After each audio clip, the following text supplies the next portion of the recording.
that they have a pretty good running back with Lamar Miller. Mm-hmm. They just can't get a whole lot done with him. And the main thing for Dallas is going to be get pressure on and just try and make life miserable for Deshaun Watson, because Deshaun Watson, he's still being a pretty damn good quarterback this year, even with all the pressure he's facing, even with the lack of run game. So if you can try and keep him and DeAndre Hopkins in check, yeah, we're live. What's up, guys? You guys are live on YouTube. Okay. I guess we are. I guess we are live here then. What's up, guys? It wasn't showing up for me for a reason, but I don't know. But it's showing now. Yeah. Though, So right? if you, yeah, comments are coming in, and now it looks like it's there, so we're good. But yeah, for whatever reason, or if you can get pressure, this is number one cornerback with regard to completion percentage and everything against him. I mean, the Lions didn't throw at him once last week. Well, this is the thing. You got to freak. Yeah, so the thing is with Chris Richard all offseason, what he was saying is that what I want to do is I want to have the quarterback to think before they actually throw the ball. So now the quarterback having their mind and their mental is the fact that now we got a guy that's draped over the DB. The DB is draped over the receiver, and he got to earn for every yard. Now everybody's looking at the last game and saying, okay, Awuzie was getting abused out there, and I would argue the fact that don't sleep on Stafford's accuracy. The guy got a missile, a rocket as for an arm, and he's very accurate on the run, and he's passing to his right. So that's why it looks and it seems as if though Awuzie was getting used and abused. But Awuzie played real tight on the receiver and gave him. They had to earn every pass that was caught. So every yard, yeah, they had to earn it. They had to earn every yard that was thrown to them. So this is the thing. With that being said, as much as a lot of people love Deshaun Watson's skill set, I don't think that he's a better passer or thrower of the ball as a Matthew Stafford. I mean, this stage in his career, no. Right. Could he be potentially with time? Maybe. But I think with him, he is the prototypical dual threat quarterback and everything, drawing comparisons to like a Michael Vick and things like that. That's kind of more his mold and everything. But it's interesting. You brought up Cheeto. So I haven't looked at the updated numbers on this, the updated figures. But going into the Detroit game, because here's the thing. I think Woozy has played well on his coverage and everything, but for whatever reason, like Stafford had 4, 5, 6 passes that just threaded the damn needle to get to him, and I don't think Woozy could have played it any better. But nevertheless, it's a completion going against him, and at this, I think this stat is from before the Lions game, but 22 of 27 passes have been completed against him. That's a 142 QBR. And if you kept that trajectory over the course of a season, that's given up 1,400 yards. So, like, I get it. I think that's the thing. I think he's played well, but some of these completions against him, I think even Russell Wilson had a couple against him like that, where you just look at it and you're like, how the hell did he get that ball to him? Like it almost defies logic trying to figure out how that ball got past Cheeto. And I don't think Cheeto's playing it bad. I think you just have to be able to shake that off and, get down, get back on the line and get ready for the next snap. And I think Cheeto's mentally strong enough to deal with that, but it is a weird trend to be looking at, going into week 5 and looking at your second best corner who you feel good about, but seeing those kind of numbers against them. Yeah, this is the thing. I mentioned all off season that we really need to take a look at safety play, deep safety play, and those passes. I know that they can be, those stats and everything can be off a little bit when you're talking about the safety giving up the angle and safety giving up big plays. So that may boost that number up even more as far as yardage after the catch and everything like that. But right, they aren't the full story. Yeah. So at the end of the day, you give me a Woozy in those tight coverages out there. I have yet to see him get like just abused like a Brandon Carr or somebody like that, with like this guy's like wide open in space. So I would take the Woozy play. And I think that, of course, through the course of the years, or through the course of this season, that those quarterbacks are not going to be on the money like that. And then on top of that, if we look at this team, we have yet to get an INT. So We have to really figure out a way. Is this team just cursed and we just can't get an interception, or what's the real deal with that? Do you know? Well, okay, so Dallas is third in the league as a team in sacks, and yet they have the sack leader, and as a team, they're third overall. But for whatever reason, they have not been able, and they're getting pressure on the QB too, and usually that translates to interceptions or tipped passes or just passes thrown under duress. But I really can't see. I don't know if it's like a phenomenon or what, but I haven't seen really any plays where you see a ball in the air and you say, "Oh, that's yours for the taking." Oh, he just missed it. This isn't like last year where you had passes going off of Anthony Brown's face mask and off his hands and all of that, where you're like, dude, that was an easy pick. There really hasn't been that. I can think of maybe one that had the Cowboy defender read it accurately at the moment. Like he started to kind of lower his head to go for a hit, thinking the guy was going to catch it. And I guess he lost sight of the ball. If he had sat back where he was, he would have had a play on the ball. But I think that was just in this recent Lions game, and it wasn't even a corner. I think it was Xavier Woods. So I don't know what it is with that. I don't know if it's a weird trend or if it's a fluke or what. But if you get pressure on the quarterback under duress, and that usually makes things easier on your secondary, you could amount part of it to not having a true ball hawk back there. Cheeto is not a ball hawk. He is a tight cover man. Same with Byron. So your top two corners aren't like that. Anthony Brown's not a high pick guy. You don't have a ball hawk. That's really one thing you can amount it to. Right. Well, let's look at it from this angle, though. I'm always going to try to pull out this right here. The first guy we played, it was against the Carolina Panthers.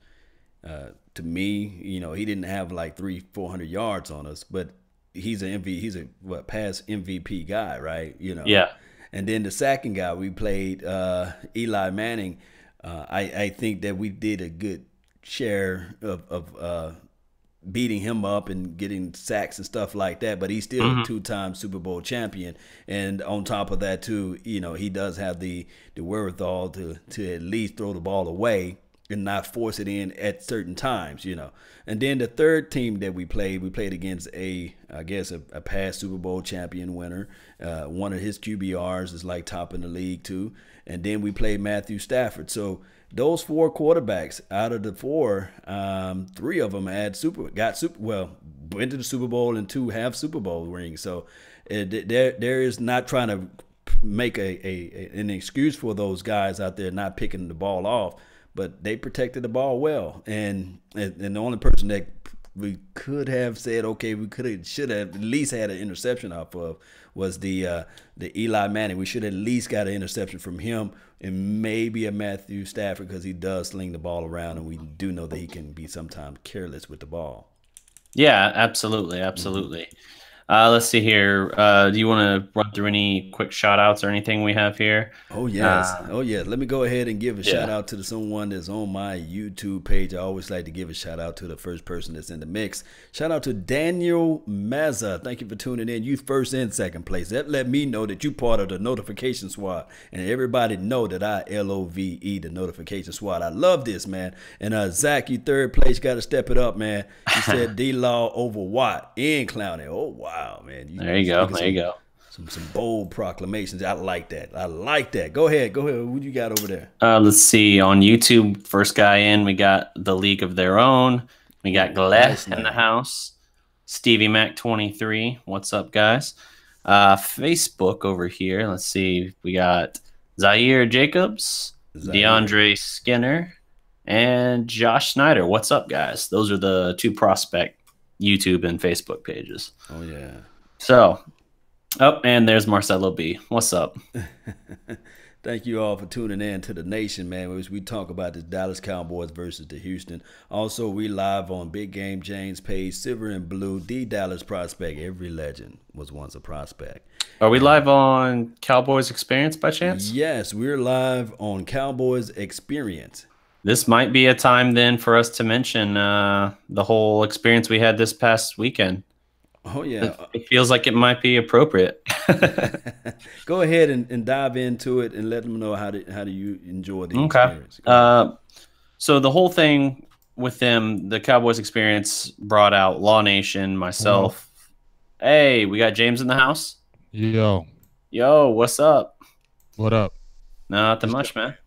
Go ahead and finish what you're saying. Okay. So Cowboys experience brought out Law, myself, Big Game James, Vach Lombardi, kind of just to experience what they offer as far as their access and everything regarding the team, the players, the game, all that. So they had what would the right word be for it? You wouldn't say like pep rally or whatever. Saturday at Lava Cantina in the Colony, they had like a meet and greet session. Yeah. That's a better way to put it. So they had like Bryce Butler, Chidobe Awuzie, Jeff Heath, and Drew Pearson out there at the event for a meet and greet, autograph stuff, giveaways, things like that. But, well, hey, we actually got Drew Pearson on the show for a few minutes to give a short interview, so that was really cool. We got to hold one of the Cowboys Super Bowl trophies. That was extra cool. And Saturday, hanging out with them, interacting with the fans and everyone who came out for that, interacting with the players a little bit. I know James got photos with like Bryce Butler and Cheeto.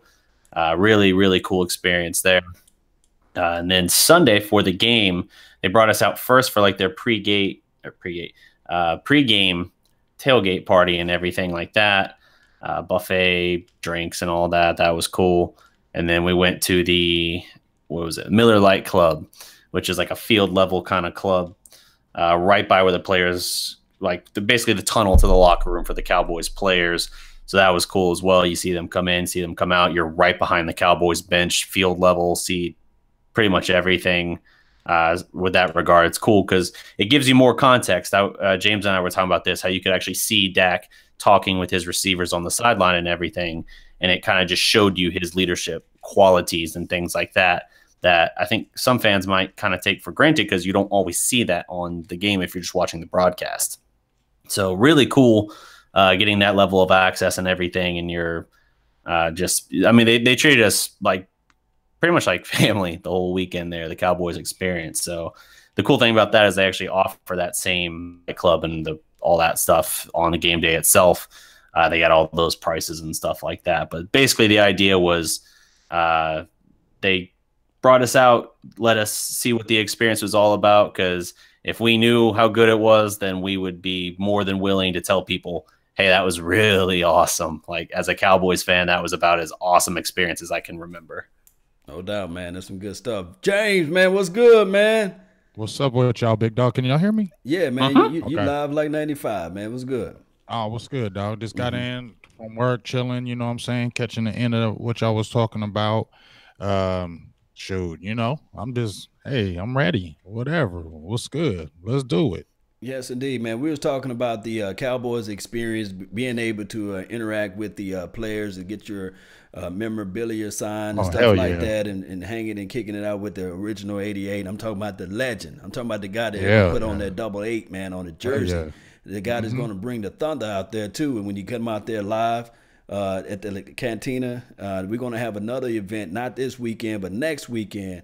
We're going to have a surprise guest out there. So I want you guys to get locked, loaded, and ready and be out there at the Lava Cantina. If you don't know how to get there, just type in Lava Cantina Plano, and it'll put you right there at the doorstep, and we'll welcome you guys in with open arms so that you guys can have the full-fledged experience out there with the Cowboys Nation. But, James, we want to talk about this matchup, man. We want to get back to football, man. Yes, sir. We want to talk about the Honey Badger, what he going to do, because we already ran around on everything else, and what Clowney going to do, Watt's going to do, and also Watson. We want to talk about that. And I ain't talking about Randy Watson. I'm talking about Deshaun Watson. What they going to do, man? What's on your mind with that?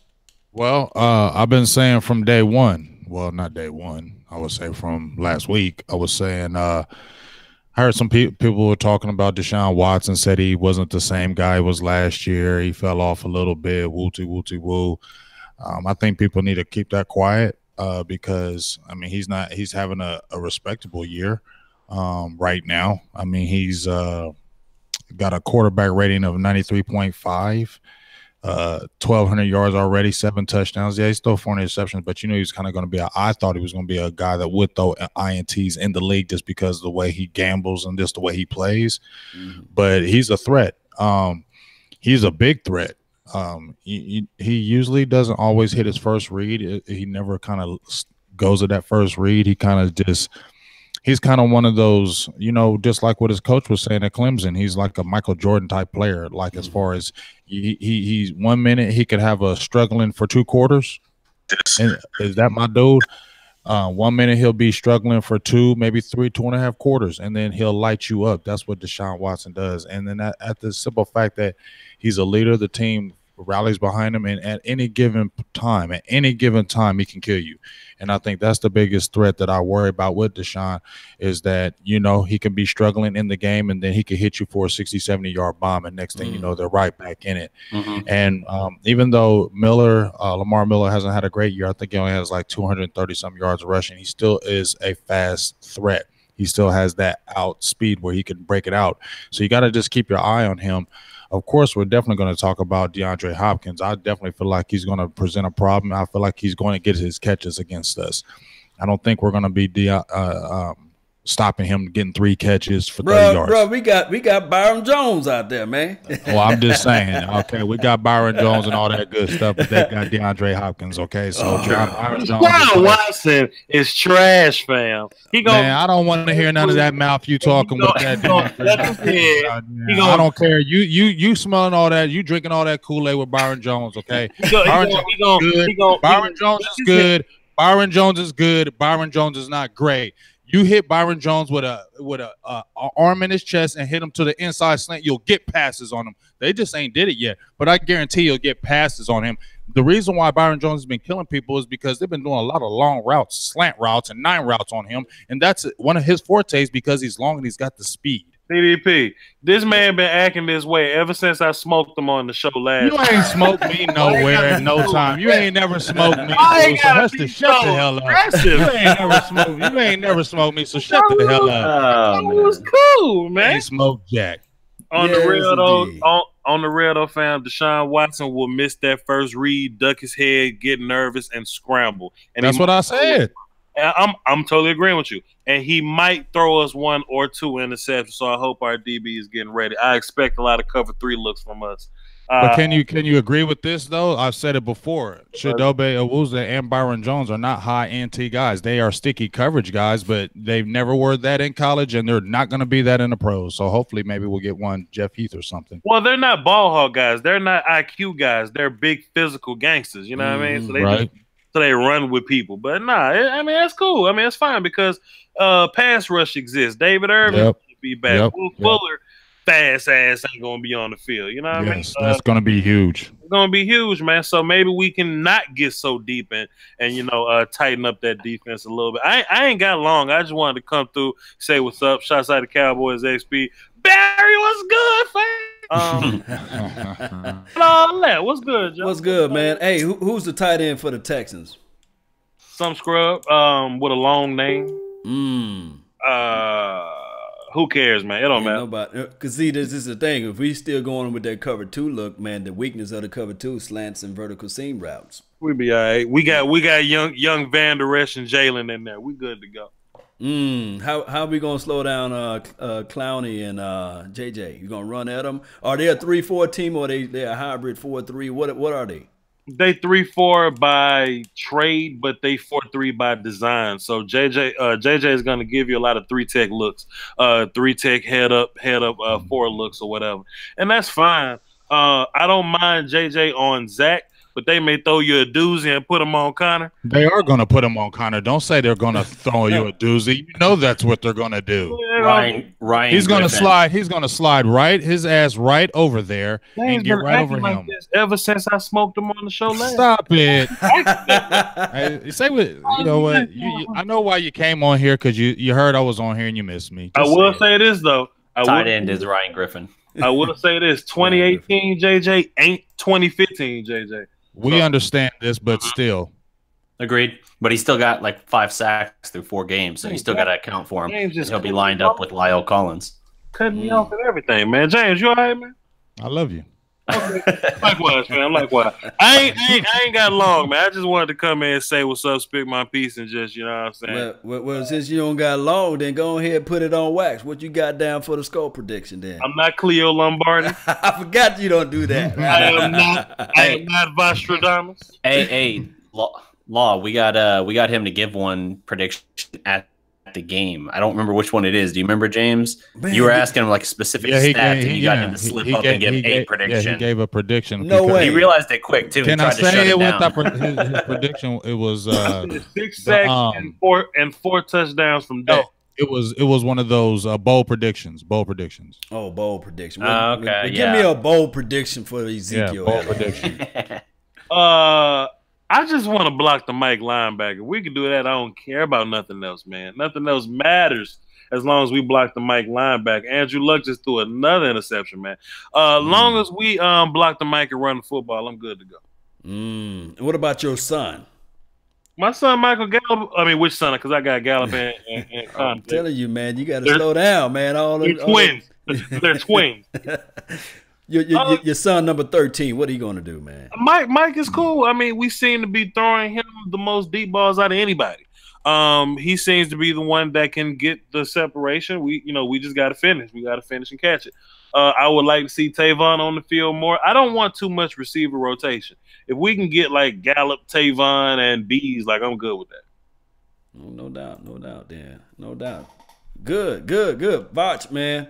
Appreciate you for jumping in, man. Unless you want to stay hang around a little bit longer, it's all on you, man. I had a day job tomorrow, fam. You know how I go. I just saw the link in the Twitter machine. I just wanted to show love and dip out. Big James, quit hating, man. I love you, dog. Salute, fam. All y'all my family, and we proved it last weekend. Salute to y'all. Yes, you got to tell them where they can follow you at and all that stuff. Hey, make sure before you finish that, Vosh, make sure you keep on doing that link like you did the All 22. It finally posted. Okay, for sure. Check it out. Check out my offense when I break down the film every Tuesday. This time it was Wednesday because I had family in town. But every Tuesday I break down the Cowboys win. I did say win because that's what I predict. We're going undefeated the rest of the year. Follow me on Twitter and YouTube, Facebook, all that. Voch Lombardi, VOCHLOMBARDI, Cowboy XP. Salute. Yes, indeed, man. That's my guy, Voch Lombardi, man. Y'all go out and join the party over there with Voch Lombardi. Big Game James, man. Yo, I got thinking, man. Talk to me. I was just looking at a few things. Just when we were talking about Deshaun Watson, what I am going to look at is they are going to throw the ball. If you look at his attempts, he's averaging around close to 36, 37 attempts a game. He had 34, 32, 40, and 42. Throwing for 300 yards in 3 of those games. So he's going to throw the ball. So that's what we have to be aware of. But also, we talked about I posted a stat where he's on pace for 68 sacks this year. He's had 7 last week against Indianapolis, and I'm not scared of Indianapolis's defense. Are you? And that's 7 sacks on them. Giants 3, Tennessee 4, New England 3. So the odds are good for us to still get after him, even though he's a scrambling quarterback. And just like Vosh said, and I said it earlier as well, that he doesn't look at that first read because he's quick to put that head down and start running and scrambling. You see what I mean? So right. I feel like when we were doing, I really feel like we got to blitz him. I know I don't want to be too cautious with him. You know what I'm saying? Right. I feel like if we get cautious, and I know we're going to have David Irvin back, and that's going to be huge, and DeMarcus Lawrence, I feel like they're going to get pressure. But I still feel like we need to send blitzes against him and not give him that time to make a big play. Get after him and make him make a quick decision and pressure him and put that pressure on him, because Deshaun Watson will turn the ball over. That was one of his knocks coming out of Clemson, was that he threw a lot of interceptions. And if you saw his last couple of years, he did that. So you can get INTs from him. It's just that we got to make timely blitzes. And when we get the blitzes, we cannot miss them like on a missed tackle or anything, because that's where you can kill him too. Absolutely. And something to give a little context to what you just said as well. I cited it earlier. The Texans have allowed quarterback pressures on Watson on 44% of their total snaps. So that goes even further to your point. You can get the pressure on him. I think this is going to be a more aggressive Dallas defense than we saw this past week with regard to blitzing. Yeah. DDP, man, any news, any words on number 94? Is he going to be out there? I heard he was somewhere. Yeah, no, he'll be out there. His appointment today was more related to the standard. What was the best way to put it? It's basically his standard meetings and everything that he has to check in. Perfect word. That's what I was looking for. You just checking in, dog. We just making sure you all right. We just making sure you peeing clean, and we making sure your mind is right. That's all that is. I don't like this. I don't like 100%. I don't like it. It's through the whole season, man. We're gonna have to just live with it. Yeah, this isn't like an impromptu one. This is like scheduled ahead of time, and we knew that it would take him away from certain Wednesday practices. Oh, so it's only on Wednesday in the middle of the week. It can happen with, I don't know. It can happen whatever. I don't know. I got to find the logistics of it, but we got to remember he's in stage 3. He's not in stage 1. He's not in stage 2. He's in stage 3, which is the worst, the most stringent one. So we got to already just feel like that this is a guy kind of like when somebody was a crackhead. I'm just keeping it real. They were a crackhead and you put them in, you're always going to be worried about if they're going to steal something, if they're going to go back. So they're going to have that strict recovery setting because it is a hard road for him. Yeah. So the level of production, what they're doing is they putting them on third downs, and we have yet to see any like wanted like production out there on the field with him because we just seeing him just not getting the most amount of snaps. So I don't know, man. He's okay. He's okay. He's cool. He's okay, man. You got to think. This is what I will say. This about Randy Gregory. What I feel just from the outside looking in, I think Randy is an emotional person. You can kind of see he's the type of guy. I feel like you always got to keep kind of talking to him. You got to keep always motivating him. You always got to stay because Randy looks like the type of player that he'll drift. He looks like he'll drift in the game. So when you see like what's going on with Randy, I don't think it's not going to be the ability. It's the mental. It's the mental thing with Randy Gregory. And so that's why we always have to make sure they're staying around and keep him positive because he was having those problems before. And let's say that he's maybe not getting a sack. You don't think he may self-doubt himself? And then what if he goes into depression? And you get what I'm saying? Right. That's how those things start. So this isn't just a football game where we're dealing with Randy Gregory. This is an off the field thing that Randy has to deal with. So we have to have that in consideration when we see him on the field, especially first time 4 games after being off the field for 2 years. You know, we were all excited in the preseason, but I guess we have to understand it is preseason and this is a whole different ball game, the regular season. So we should just temper our expectations, much like we did with Jalen Smith when he came back from injury last year. Now you're starting to see the reap and the benefits of it. I think we should look at the same thing with Randy Gregory. What about number 95? Should we do the same thing? Should we? Hell to the no. He came in last year against Green Bay, got 2 sacks. I want to see that again. DDP, man, what you got, man, on number 95? You think he's going to do like what he did last year? Because last thing I saw from last year, he didn't play the last 4 games. So we've been correct. 300. How many days? How many days since the last time he played an NFL game? Oh man, you're getting real niche on me here. I know you got you got it. I know you got the numbers, man. I don't have his number of days since his last game, but I can tell you this: he missed his first 4 last season with a suspension for PEDs. He played then the next 8 games, racked up 7 sacks in 8 games. Missed the last 4 with a concussion, so he hasn't played since basically the end of November, approximately, last season. So it's been nearly a year since he's actually been on the field in a game. And I mean, here's the thing. He had 2 sacks in his first game last year when he came back against Green Bay. And that's the thing for this. I think he can replicate to some degree that success. I'm not going to say he's going to have 2 sacks, but I think that he can replicate it in the sense that I think our defensive line is even nastier this year than it was last year when he returned. Last year, you had D-Law tearing it up, but you didn't have a whole lot going on in the first couple games outside of D-Law last year. D-Law was the story, and then once Irving showed up, it was like, okay, now you have a 2-headed monster, and that really, for the most part, kind of carried the line as a whole last year, at least through the first half of the season especially. And now this year, even though you still have D-Law, who's the monster, you still have more, I think, capable players in the rest of the defensive line and the starters and the rotation in general than you had last year. So bringing D Irving back into this mix and having like a Randy Gregory out there that you can throw out there from time to time in pass rush situations, I think that's huge because, yeah, Gregory hasn't been able to produce a whole lot this season yet, But now it gets even easier for him with regard to matchup, because now you got the second best guy accounted for as well, or you got another guy who's drawing who can, if he's wrecking the game, draw a double team. And there you go. Now suddenly you've got the look you need. So it's all kind of predicated on, it's a chain reaction, right? So if that can work out, then yeah, you'll see something from Gregory show up. But I fully expect in this game in particular, given how bad Houston's offensive line is, you might see some David Irving in the backfield, whether it's tackles for loss on a running back or getting right up in Watson's face. No doubt. James, man, what are you having thoughts on, man? Man, I'm just I'm really looking at this offensive line. I heard quite a few people saying that that's not J.J. Watt of old, and Jadeveon Clowney has a little bit of an injury bug. But at the end of the day, like I said, I just really, really feel like we're going to see that JJ going right over Connor Williams. I feel like they know that they are going to try to exploit it heavily.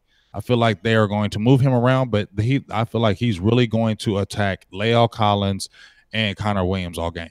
They're going to kick him inside, Dan. Yeah, he's going to move around those two guys because those two guys haven't had the best year.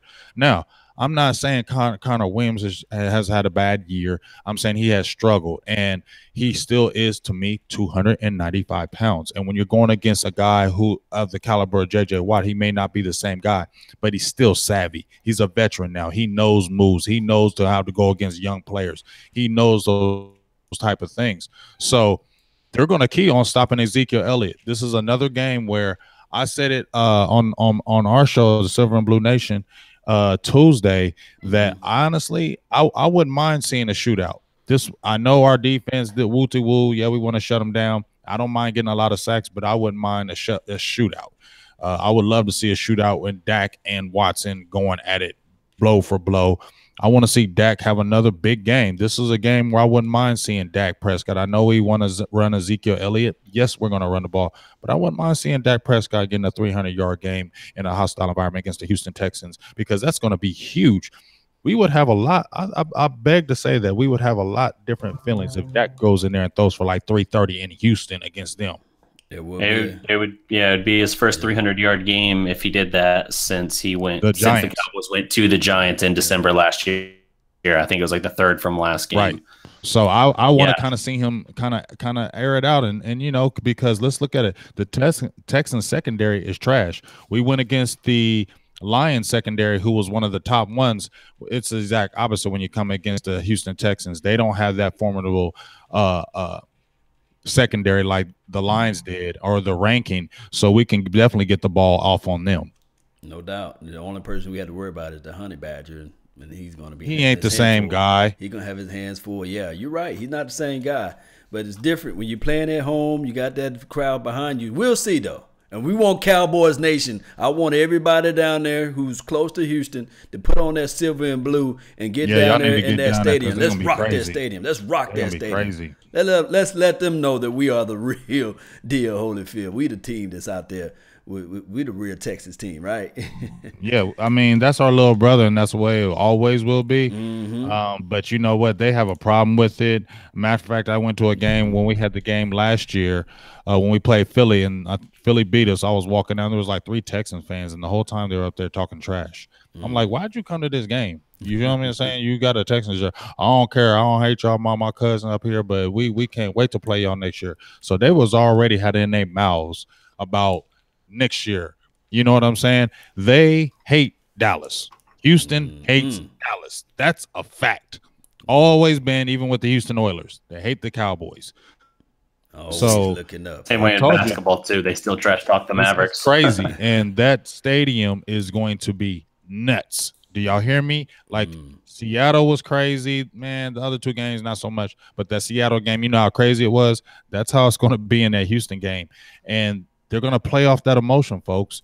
They're going to play off that. So we have to really play strong. Like I said, 3 things that we cannot happen: missed tackles, missed blocking assignments, the little things. We can't have those little problems, the false starts. We get a first down, holding, blah, blah, blah. We have to play a real technical and fundamentally sound game. That's my biggest key for us. Fundamentally sound. Yeah, we still are a young team, so we're going to have to move that excuse out the way and be ready for this game. And I said last time I was on the live, I was saying that the leaders of this team, and you guys was there close. Thanks, shout out to the Cowboys experience. You guys was there close, and you guys got a chance to see Ezekiel Elliott. You got a chance to see Dak Prescott. So those guys on the road now, they're going to have to pick that up and still have that same fortitude of their mind to be a leader out there and to push everybody and let them know, like, hey, we can't get no bonehead plays right here. We can't get those bonehead penalties to call against us. We got to figure out a way to keep the momentum on our side. No, absolutely. And speaking of guys that can kind of change up the momentum, what do you guys think about the Texans wide receiver Kiki Cootie from Texas Tech? Last game was the first time they implemented him, and he had that boy is fast. He had 11 catches in his debut. Fast, okay, he is fast, and we were thinking about Vach was mentioning Miller that is hurt, but that kid right there, he has get up. They did a couple reversals from him, and if you aren't nowhere near, I mean, you better listen. Listen to me, Cowboys. Watch that damn tape of him. Keep your eye on him, because once he gets the ball and he gets any kind of space, he gone. Yes, and I did a film session on him. Thank you for tuning in to the Oh my film gosh, session. I did it, and also his uncle reached out to me. He said, "Hey, bruh, the Dallas Cowboys need to draft this kid, you know." And we seeing what he doing out there on the field, man. Dude, he got wheels. And hey, Pat Mahomes used to throw to him down there in Texas, right? Texas Tech. Yep. Right. That was part of the absurd Oklahoma versus Texas Tech game where between Baker's yards passing and Mahomes, it was like 1,200 yards of passing or something in the game. Wow. It was like Mahomes had like 700 yards passing and Baker had like 565 or something. Hey, Law. What's up? Hey, dog, you know that film breakdown you did of Van Der Esch? Right. You did it the night before, right? The night before, yeah. Right. You know that Browdinger got that same play. Oh, no. No, he got the same play where he knifed through there and he had the guys. Yeah, and you know where you were highlighting Van Der Esch, where he made the one tackle and he got blocked and he still got him with the one arm, and you were saying the things that look good and you broke it down.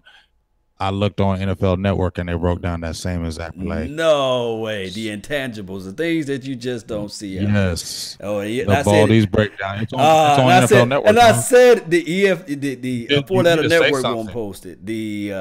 But I'm not going to say it. I'm not going to go up against last year. They'll only post it if they took the idea from you.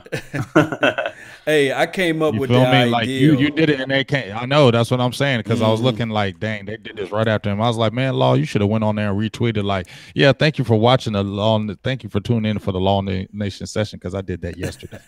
Did it yesterday. That's what you should have said to him. Thanks, Baldy, for watching me. Yeah, you know, the NFL Network and shout out to him though. Shout out to the NFL Network and shout out to ESPN, the four-letter network, all those guys out there. I was the first person to put out there the every sack video and the every run video by Ezekiel Elliott when he first came out. The NFL, the YouTubes of the world, they're never thinking about doing that. And then when I started doing it, then all of a sudden I said, man, why I can't post it no more? Yeah. And then I looked up in the NFL, ESPN and all of them, they had the every run by Ezekiel Elliott of game one. I'm sitting there like, oh, wow. But it is what it is, man. You know, they got they're the big brothers out there. So I'm the little guy. And shout out to them, man. Appreciate them for getting the nice ideas and clever thoughts out there. And football is football. So moving a little bit further on down, man, what do you feel like? Who's going to cover Kiki? Do you love me? Are you wrong? Man. I definitely don't want to see Anthony Brown. Please, no. And Jordan, Hip Pocket Lewis, I don't know. I mean, our weakness is our nickel corners, man. Well, I think the problem is, here's the thing. The reason why, and it's not fair to me that Jordan's getting this rap, and I'm not just saying that to protect him or anything, but he's not a freaking slot corner. I've been said it from day one. He's not a slot corner. He's a starting outside corner. He wasn't that at Michigan. If you watch the tape, you did not see him at the slot. That's not what he is. So he struggles in the slot because he's not that type of corner. He's better when he can get up on you sticky. When you're playing that slot position, it's a whole different world from playing on the outside because that's why not everybody can play the slot. So he's not that's his position, so he's going to struggle. So I wonder if they're going to try to exploit that matchup. And Anthony Brown has that type of speed, but he doesn't have the ball skills or the ball sense to know where it's at. So I wonder about how they're going to do it. I definitely want us to keep wary of those reverses or when they send him in motion of those little jet sweeps, because he can make and break plays. So guys have to stay home and contain. Yeah, and if we had if Jeff Heath, if he's going to play. Oh, Lord, this dude. As far as I know, he is playing currently. Man, the After only thing that I can years, think you're still taking bad angles, though. Yeah, he had like 3 or 4 of those in that game, not even including when he got trucked by Kerryon Johnson. You feel me? That first Golden Tate touchdown, again, it would have been like inside the 5, but that was and that's what you see. And the frustrating part is you're going to see that at him continuously. You have not cleaned that up after 5 years, bruh.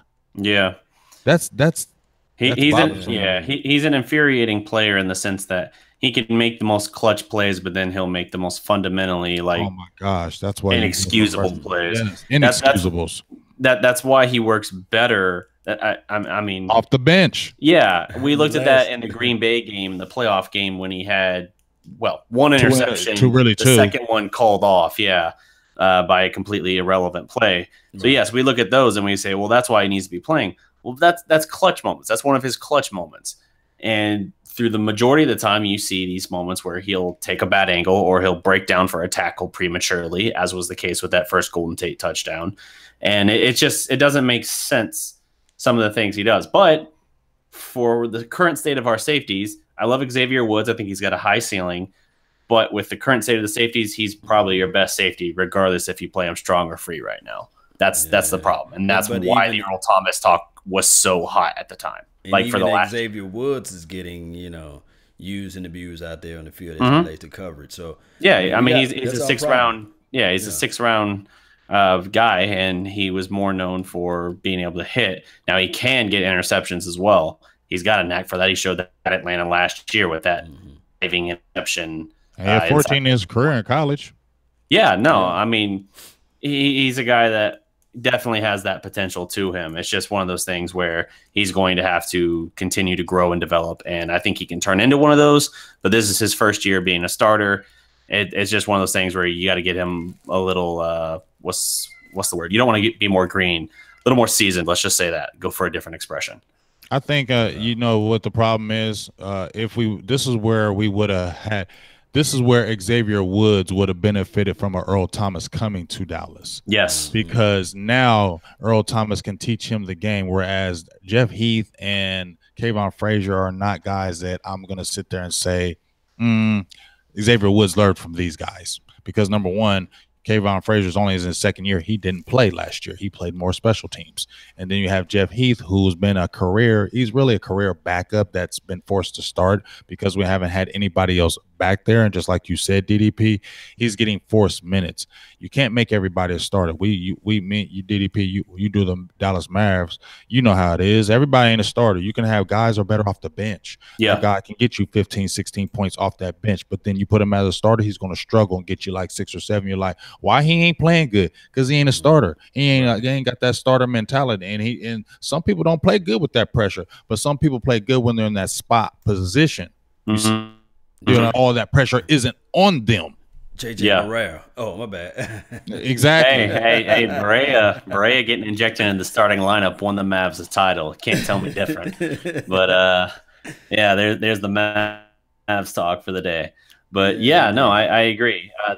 That was why the Earl Thomas talk was so hot for all the past year, and now it's going to be tabled until at least the offseason. Sounds like his injury is a clean break, so it's not going to be long-term affecting. It's just going to probably cost him a fair chunk of money, and that sucks for him. That shows the kind of the problems or the flaws with the system and how it's currently constructed.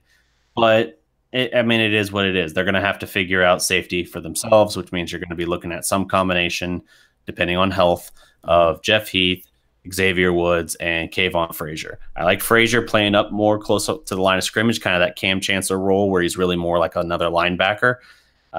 If you see him in coverage, you have breaks like you had at Seattle, that 51-yarder to Tyler Lockett. You're going to have to adjust for that and hope that you use him sparingly, because that's always a threat in that situation. If you have Xavier Woods, I think he's got a high ceiling, but I think he's a little raw right now in that perspective, just because he hasn't started very much, hasn't had a whole lot of time in the league yet. So it's something that you're just going to have growing pains with him, I think. So No Jeff doubt, Heath is man. best you got right now. Yeah, we ain't got no other choice. So you just gotta run with it. Yep. Yes, indeed. Yep. Approaching the final minutes, man. We got to give our predictions. Which one of you guys want to go first? DDP. Oh, gonna throw it straight to me, huh? Okay. Hell yeah. Potato. Yeah, Let's you know, see. Let's before see. before you finish that, before you jump into that Mhm. DDP, you know we're gonna chop it up a little bit before we get off the show about that OU Texas thing.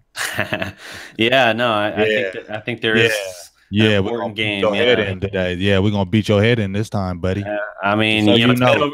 hey, I don't care. Just so you know. Just so you know, it's been over 1,000 days since Texas. I don't give a hell if it's been That's a 300. fact. Y'all escaped last year. Y'all been getting lucky the last few years, and you know if it's been 300. You ain't been blowing us out. You've been getting there lucky, and we've been killing ourselves. We're gonna smack your faces in. Where with your prediction now? Did you say if it had been 300? I said 1,000, son. I don't give a said hell. 4 digits. Yeah, okay. Well, like I said, the world is about to be a new thing, and when we win, get prepared to get ready. We'll see how that turns out. But back to Cowboys here. My prediction. So based on what I was laying out, if we have to end up relying, like James said, on a kind of a race as far as a track meet as far as scoring and all that, I think that does not favor Dallas with its offense. I do think that the Texans have a bad secondary and that you can do some things, but I don't think it's just going to be the magic fix-all. I think Dallas's identity is based so much around the run. You're not going to have Dak slinging it around too much more than we saw this past week, which, hey, 250, that's not bad for him. That's probably about the standard Dak you would hope. I'm going to go on and say Dallas 19-13.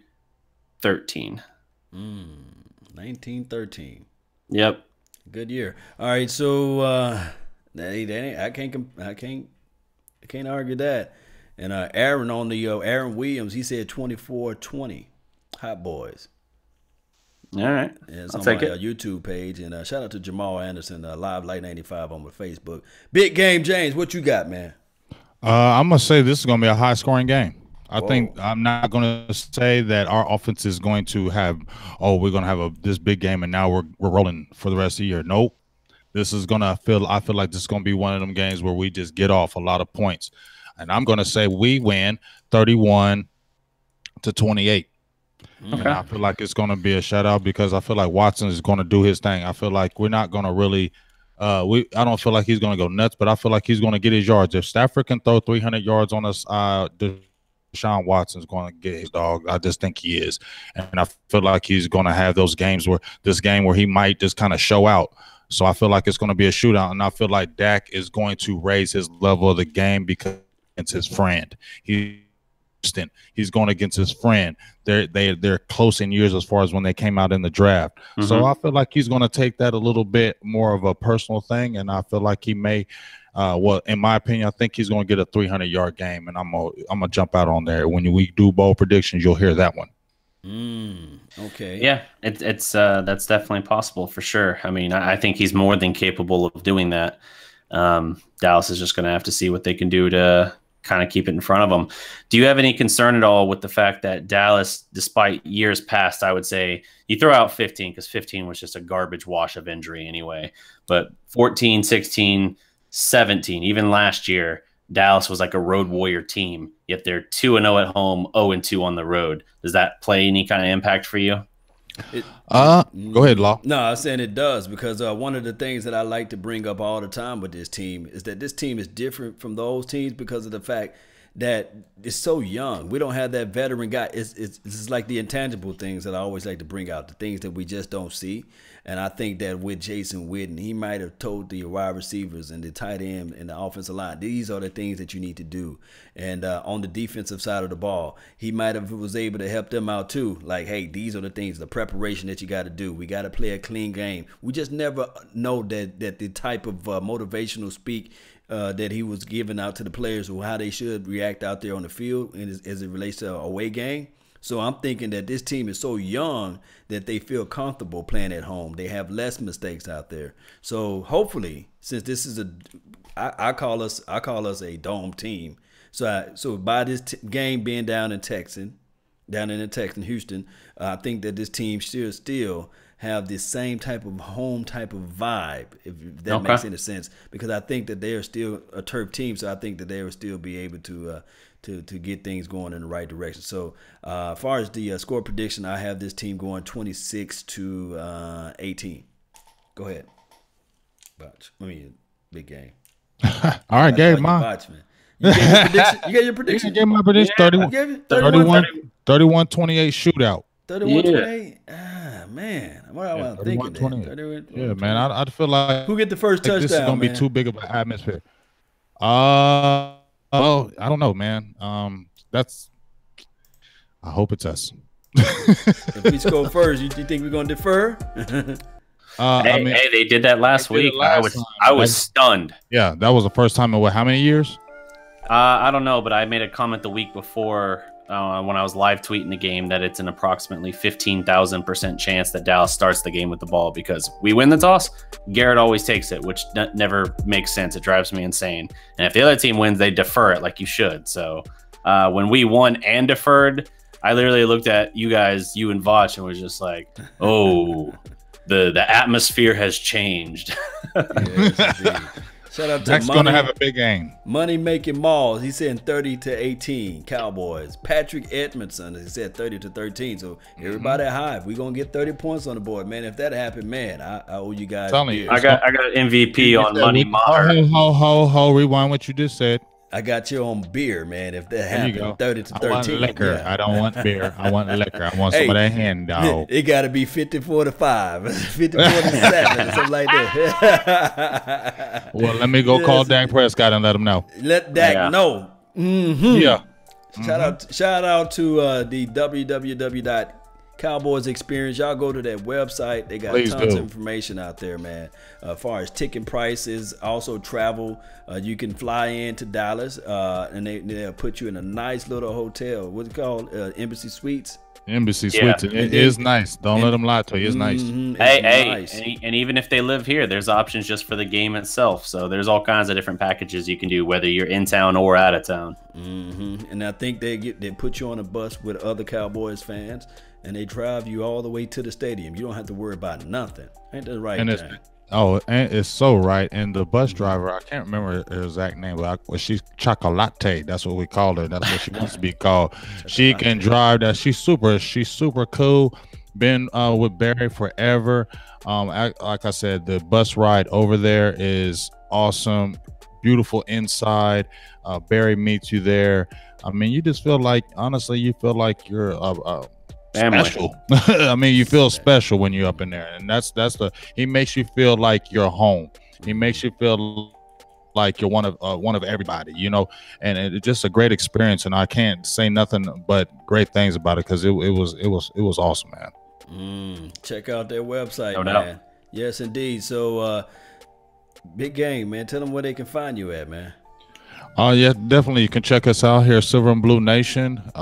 Big game, James. Check us out every Sunday. Obviously, it's going to be a Sunday night game, so make sure you check it out. Also, might have a nice little special, well, not a special guest, but we're going to have a person who may have a special guest, so make sure you check that out. I've been trying to work some magic here lately, so check us out on YouTube, Facebook. My mind is going blank right now. Instagram. There's so many damn Twitter. So many damn sites out there now. You can't remember them all. But the biggest thing is check out our podcast. We're on SoundCloud. We're on iTunes.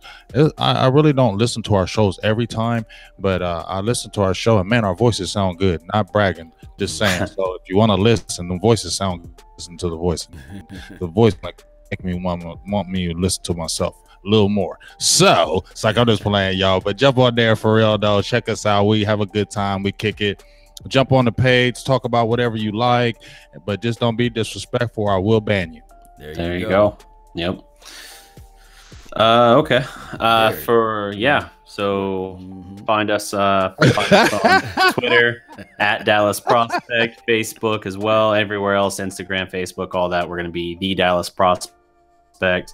Don't forget to check out the website, thedallasprospect.com.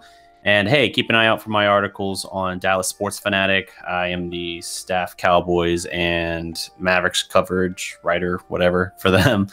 And his writings are good. Please check it out. That damn Maha article is real good. Yes, thank you, sir.